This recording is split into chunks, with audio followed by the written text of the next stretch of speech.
بھی آپ لٹا رہے ہیں۔ یہ اگلی دنیا مانیں گے کہ اللہ ہے اور وہاں جانا، اور یہ آزمائش کا دور ہے۔ یہاں اگر ہم یہ کوڑیاں دے دیں گے تو وہاں موتی ملیں گے، یہاں فانی چیزیں قربان کر دیں گے، وہاں جنت کی ابدی سلطنت ملے گی، مسئلہ حل ہو جائے گا۔ جی فرمائیں۔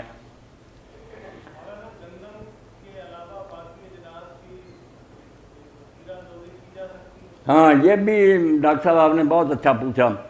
اللہ تعالیٰ ان ملاؤں کی حالت پر رحم کرے، انہوں نے اپنی طرف سے لوگوں کو بتا دیا کہ غلہ نہ تم روکو، اس کو نہ بند کرو، باقی جتنی ضروریات ہیں دوائیاں ہیں اور بے شک سٹاک کر لو، لوگ تنگ ہو جائیں، مہنگائی ہو جائے، یہ حرام نہیں، یہ احتکار نہیں، ہولڈنگ نہیں، بالکل ظالم دین کو بدنام کرتے ہیں۔ ہر وہ شے جس کی بندوں کو ضرورت ہے اس کو اگر کوئی آدمی روکتا اور چاہتا کہ ریٹ بڑھ جائے، اس نے رزق حرام کمایا۔ آپ سود کو نہ رہے، ڈاکو ہے، چور ہے، اور ان ڈاکوؤں سے بڑا ڈاکو ہے، وہ تو رانیاں بدماشی کرتے ہیں تو ان سے بڑھ کر بدماشی کر رہے۔ آپ یقین جان لیں سب سے بڑی بات جو اصول کی طرف کہ جب تجارت والا کہے گا نا کہ چیز کسی طرح مہنگی ہو جائے، یہ اس کے ذہن میں بھی آ گیا، اس کا رزق حرام ہوگا۔ مومن کی خواہش یہ ہونی چاہیے کہ ریٹ جو ہے نا یہ نیچے۔ یہ سوال آپ دونوں تجارتوں کا فرق سمجھ کہ مومن تجارت کرے گا جائز منافع یار ہو جائے کہ کاروبار بھی چلتا رہے گزارا، ورنہ رقص نیچے آنے چاہیے۔ جو غلا کی توقع رکھے کہ اوپر جائیں، بے ایمان آدمی، خلق خدا کا دشمن ہے۔ بہانوں کی کیا بات ہے کہ مولوی سے فتویٰ لیتا، تیری نیت گندی ہے، تو خلق خدا کو تنگ کرنا چاہتا، ریٹ نیچے آنا چاہیے۔ میں حیران ہوں کہ حضرت عبداللہ ابن جریر ابن عبداللہ البجلی رضی اللہ، یہ یمن کے شہزادے تھے، بالکل آخری زمانہ میں آپ پر ایمان لائے۔ جب وہ آ رہے تھے نا یمن سے، حضور کو اطلاع ملی، آپ نے خطبہ دیتے ہوئے کہا کہ ابھی مسجد میں ایک شخص داخل ہونے والا جس کی پیشانی پر بادشاہت کا نور ہے، وہ شہزادہ۔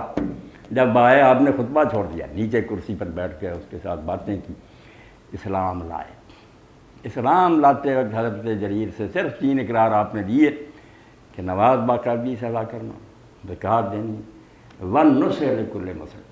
یہ ایک پرنسپل سمجھا دیا کہ قدم قدم پر فتوے کی کیا کہ کسی مسلمان کے خلاف تیرے دل میں کھوٹ نہیں ہونا چاہیے، خیر خائی جو اپنے لیے پسند کرتا ہے اس کو۔ اب وقت آیا، اللہ کے رسول علیہ السلام دنیا سے تشریف لے گئے، حضرت جریر کا ملازم جنگل میں پھر رہا تھا، تو اس نے گھوڑا ساتھ تھا، ایک دیہاتی سے سودا کرے، 300 درہم جو تھے نا طے ہو گئے۔ وہ کہنے لگا چل میرے مالک کو ادا کر گھوڑا لے گا۔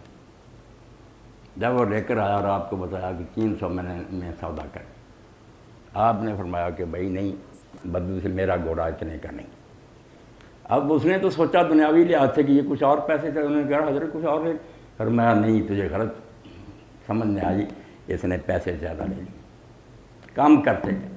آپ حیران ہوں گے جب بہت تھوڑے پیسے رہ گئے تو آپ نے فرمایا ہاں میرا گھوڑا اتنے کا لے گا، اور ساتھ کہا کہ دنیا تو مجھے ہم کہے گی کہ جریر کو کاروبار کرنی ہے، مگر میں نے جو رسول اللہ سے بیعت کی تھی کہ مسلمان کی خیر خواہی کرنی، میں سمجھتا ہوں کہ اگر میں گھوڑا لینے جاتا تو اتنے کا لیتا جتنے میں دیا، اگر میں زیادہ پیسے لے لیتا تو جو حضور کے ہاتھ میں ہاتھ رکھا تھا اس برباد ہوتا۔ یہ ایمان تھا جس کی وجہ سے دنیا اسلام کے اندر فوج در فوج آئی۔ لشکر نہیں گیا، یہ ملائیشیا اور انڈونیشیا جائے، کون اسلامی لشکر گیا؟ کوئی فوج نہیں گئی۔ ہماری سرحدوں میں زیادہ سے زیادہ چین تک گئے تھے، باقی ساری دنیا میں جتنے یہ جزائر بھرے ہوئے اسلام میں سارے لوگ تاجر گئے، ان کا لوگوں نے دیکھا دیانتدار، کسی چیز میں فریب نہیں، سچے لوگ جو سوچنے لگے کہ کون سا دین ہے یار جس نے انہیں ایسا بنا دیا۔ اب جب ہم وہ نہیں دکھاتے تو جیسے صدیقی صاحب کہہ رہے تھے مناظرے کریں، بم برسائیں، لڑتے پھریں، کیسے دنیا اسلام کو مانے؟ کوئی اسلام کا نمونہ بھی تو کہیں ہونا چاہیے۔ یہ انقلاب آیا سوشلسٹوں کا رشیا میں، تو اس وقت مولانا عبید اللہ سندھی رحمۃ اللہ علیہ وہاں گئے۔ اب انہوں نے کہا سٹارن لینن سے کہ آپ اتنی دنیا ماری مگر غریب کا مسئلہ پھر بھی حل نہیں ہوا، اسلام یہ نظام دیتا۔ انہوں نے سننے کے بعد کہا یہ بات مولانا آ کر ہندوستان کے علماء کے سامنے کی اور رو رہے تھے۔ کہا میں نے جب بتایا تو انہوں نے کہا مولانا ہمارے دماغوں میں کوئی بھوس نہیں بھرا ہوا، ہمیں سمجھ آتی ہے، بہت عمدہ اصول ہے، مگر اتنے ملک اب بھی آپ کے آزاد ہیں، کہیں بتائے نا کہ یہ اسلام چل رہا تھا کہ ہم اپنے وقت وہاں بھیجیں، اگر یہ برکتیں وہاں ہوگی تو ہم کیوں نہیں اس کو درآمد کریں گے؟ تو مولانا کہتے ہیں میں نے جب یہ بات سنی تو سوائے اس کے کہ میری داڑھی پر آنسو بہہ گئے، میں رو پڑا، میں کوئی جواب نہیں دے سکا۔ اب پلے تو ہے کوئی نہیں، اتنے ملک کے سب غلام ہیں، ڈکٹیشن لیتے ہیں، ان سے زیادہ برا نظام ہے ان کا، تو کیا اسلام کا نمونہ دیں؟